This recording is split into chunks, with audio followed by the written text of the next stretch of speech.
λόγο έχει ο Γιάννης Οδοβουλής.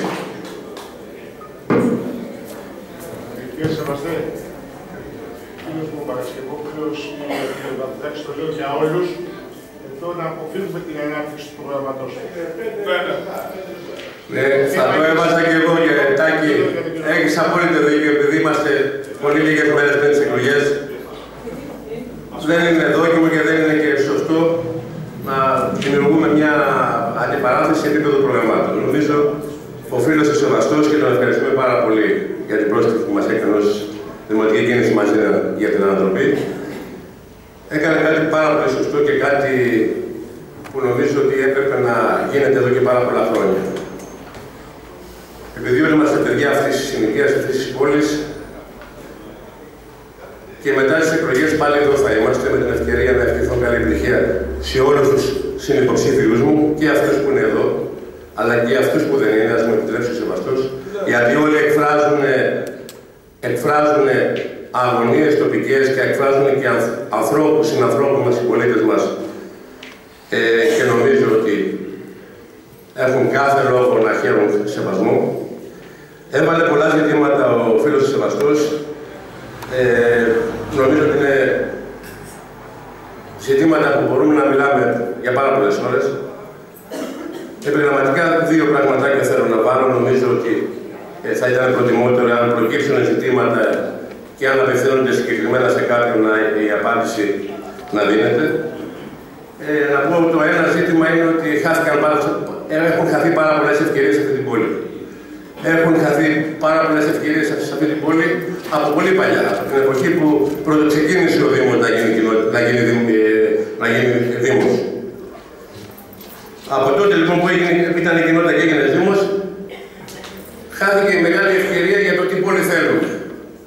Ξαφνικά κάποιοι αποφάσισαν για μας, πολύ σε εμάς, και η σημερινή μου πήρε μια διαφορετική μορφή από ό,τι μέχρι τότε ήταν το πέραμα. Ενώ ήταν μια ευνοημένη γεωγραφικά περιοχή, αμφιθεατρική με πράσινο, περιβαλλόμενη από θάλασσα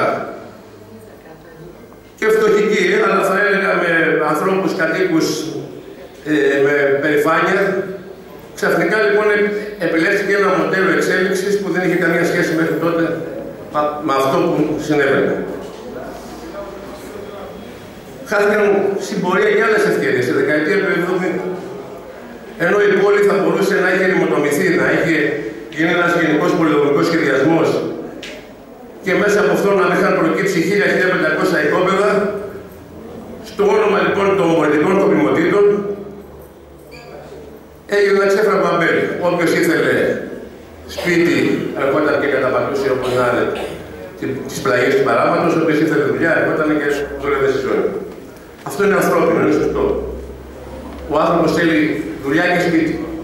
Αυτά είναι τα δύο στοιχεία που ζητάει σήμερα. Από την άλλη όμως, υπάρχουν κανόνες. Μια κοινωνία για να μπορεί να εξελιχθεί και να γίνει σύγχρονη πρέπει να έχει κανόνες. Θα μπορούσε λοιπόν σε εκείνη τη φάση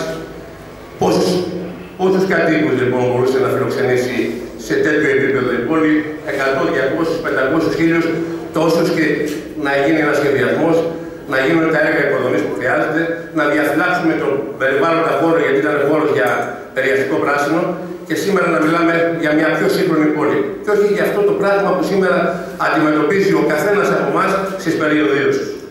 Υπάρχουν περιοχές που δεν έχουν ακόμα συνδεθεί στην αποχέτευση.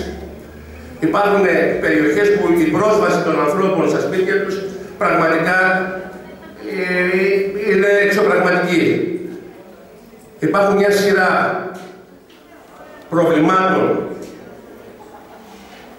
και υπάρχει μια τεράστια έλλειψη υποδομών, κυρίως βέβαια στο άλλο μέρος της πόλης, που είναι τρομακτικό. Αλλά εγώ θέλω να μείνω σε ένα άλλο κομμάτι και δεν πρέπει να το ξεχνάμε. Σήμερα στην πόλη μας υπάρχουν πάρα πολλά νοικοκυριά που δεν έχουν ούτε ρεύμα ούτε νερό. Είναι πάρα πολλοί οι συνάνθρωποι μας, οι πολίτες μας, που δεν έχουν ούτε ρεύμα ούτε νερό. Υπάρχουν πάρα πολλοί συμπολίτες μας που δεν έχουν πρόσβαση σε πρωτοβάθμια περίθαλψη. Και εμείς τι προτείνουμε ως Δήμος, τι Δήμο έχουμε. Έχουμε ένα Δήμο που έχει κοινωνικές υπηρεσίες ικανές να καλύψουν αυτό το μεγάλο, τεράστιο έλλειμμα που ανοίγεται σήμερα στην κοινωνία. Δεν το έχει. άποψη είναι ότι όχι μόνο δεν το έχουμε, αλλά δυστυχώς μέσα από το μεγάλο χρέος που έβαλε και ο φίλος Σεβαστός, που θα συμφωνήσω και μαζί του, κανείς μέχρι σήμερα δεν ξέρει. Εδώ είναι ο κύριος Βουλευτής που είναι το πλέον κατάλληλο άτομο να απαντήσει γι' αυτό, γιατί εδώ για πολλά χρόνια χειρίζεται αυτό το κομμάτι. Εγώ ακούω διάφορα ποσά κάθε τόσο που ανεβαίνει και κατεβαίνει, αλλά πάντα είναι ψηλά. Πάντα το χρέος της πόλης του Περάματος είναι ψηλά. Χάθηκαν πολλές ευκαιρίες και γι' αυτό. Το Πέραμα, αναλογικά με τον πληθυσμό του, έχει πάρει τα περισσότερα ευρωπαϊκά προγράμματα. Έχει πάρει τεράστια κονδύλια που θα μπορούσαν πραγματικά το Πέραμα να το είχαν οδηγήσει στην αλλαγή όψης. Όχι μόνο δεν έγινε αυτό, υπερχρεωθήκαμε και παράλληλα πληρώνουμε και πρόστιμα σήμερα στην Ευρωπαϊκή Ένωση, επειδή τα χρήματα που δόθηκαν από την Ευρωπαϊκή Ένωση δεν έχουν πάει για το έργο λοιπόν, που ήταν από την αρχή να γίνει. Θα μπορούσαμε να μιλάμε για πάρα πολλά πράγματα. Θέλω να μείνω μόνο σε ένα τελευταίο θεσμικό. Αφορά τον Καλλικράτη. Καταρχήν να πω ότι το καλύτερο πεδίο εφαρμογής μνημονιακών πολιτικών σήμερα είναι οι οργανισμοί τοπικής αυτοδιοίκησης. Είτε μας αρέσει είτε δεν μας αρέσει, το μνημόνιο ήρθε στη γειτονιά μας, ήρθε στα σπίτια μας μέσα. Έρχεται λοιπόν ο Καλλικράτης και ολοκληρώνει λοιπόν αυτό το σχεδιασμό και βάζει ζητήματα ισοσκελισμένων προϋπολογισμών, λέει. Όσοι το γνωρίζουν καλά, γνωρίζουν ότι από 1η Πρώτη του 2014 οι οργανισμοί τοπικής αυτοδιοίκησης πρέπει να έχουν ισοσκελισμένους προϋπολογισμούς και αν αυτό δεν γίνει εφικτό, τότε έρχεται λοιπόν, έρχεται το παρατηρητήριο και οι άλλες προβλεπόμενες δομές και παίρνουν μέτρα. Παίρνουν τέτοια μέτρα ώστε να καλυφθεί λοιπόν η διαφορά του ισοσκελισμένου προϋπολογισμού. Αυτό τι σημαίνει? Αυτό σημαίνει ότι θα μπορούν να αποφασίζουν χωρίς ακόμα και απόφαση του Δημοτικού Συμβουλίου διπλασιασμό των τελών καθαριότητας. Εάν αυτό δεν είναι αρκετό, θα μπορούν να αποφασίσουν ότι πρέπει να κλείσει ένας βρεφονιπιακός σταθμός ή ένα νηπιαγωγείο. Γιατί αυτά τα έξοδα που εκεί γίνονται δεν δικαιολογούνται από τα χρήματα που μπορεί ο Δήμος να διακινήσει. Δεν θέλω να επισταθώ σε πολλά κομμάτια, σε πολλές άλλες πλευρές. Θέλω να πω όμως ότι η κατάσταση αυτή όπως έχει δημιουργηθεί μέχρι σήμερα δεν έγινε από μόνη της. Όλες οι δημοτικές αρχές που μέχρι σήμερα λοιπόν λειτουργήσαν και πέρασαν από την πόλη μας έχουν το μερίδιο ευθύνης που τους αναλογεί. Πιστεύω και αυτό έχει να κάνει με τη δική μας πρόταση της Δημοτικής Κίνησης Πολιτών Περάματος μαζί με την ανατροπή, ότι δεν πρέπει ακόμα η πόλη μας να χάσει ακόμα μια ευκαιρία. Η δική μας άποψη και η δική μας πρόταση είναι η συμμετοχή του πολίτη είναι αυτή που μπορεί, η ενεργή συμμετοχή του πολίτη είναι αυτή που μπορεί πραγματικά να αλλάξει τα πράγματα. Έχουμε και προτάσεις επεξεργασμένες, έχουμε εμπειρία, άνθρωποι πολλοί μέσα από το συνδυασμό μας εδώ και πάρα πολλά χρόνια ασχολούνται με τα κοινά. Πιστεύω ότι καμία δημοτική αρχή με όσα ικανά στελέχη από μόνη και αν έχει δεν είναι αρκετά εάν οι ίδιοι οι πολίτες αυτής της πόλης δεν βάλουν την κατάσταση στα χέρια τους. Το λέω ειλικρινά και το πιστεύω, θεωρώ ότι επειδή η κατάσταση όπως έχει διαμορφωθεί ξεπερνάει τα στενά όρια ενός Δήμου, μικρού θα έλεγα όπως είναι ο δικός μας, με τεράστια προβλήματα, πολλά από αυτά λύνονται, άλλα είναι μία αναστρέψιμα. Κανείς δεν μπορεί πια να γυρίσει τον συντελεστή δόμηση πίσω. Κανείς δεν μπορεί πια να γυρίσει την επιχωμάτωση των ναυπηγείων 300 μέτρα μέσα στη θάλασσα, χάνοντας η πόλη τελευταία ευκαιρία που είχε να γίνει μια διαπλάτηση του δρόμου 10 μέτρα που θα μπορούσε να περάσει το τραμ μελλοντικά, αν τελικά αποφασίσουν να το πάρουν και στο πέρα. Θέλοντας λοιπόν και πιστεύοντας ότι δεν πρέπει να χαθεί άλλη ευκαιρία για την πόλη, έχω την άποψη ότι οι πολίτες πρέπει να κρίνουν στη βάση λοιπόν μιας πραγματικής εικόνας που έχει δημιουργηθεί εδώ και πάρα πολλά χρόνια.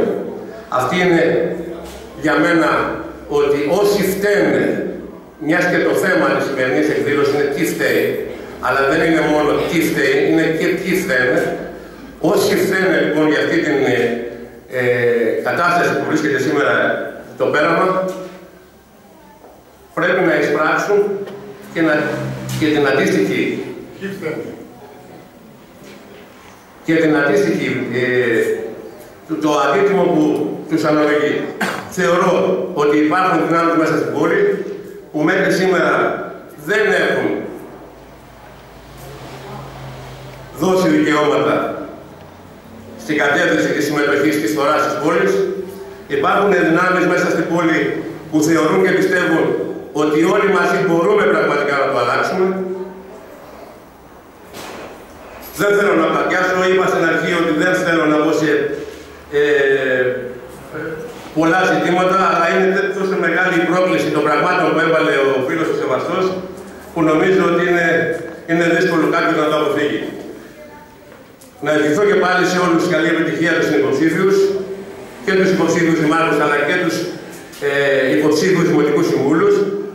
Να παροτρύνω όλους τους νέους ανθρώπους που για πρώτη φορά συμμετέχουν στα ψηφοδέλτια των δημοτικών συνδυασμών να είναι παρόντες στα προβλήματα της πόλης και μετά τις εκλογές.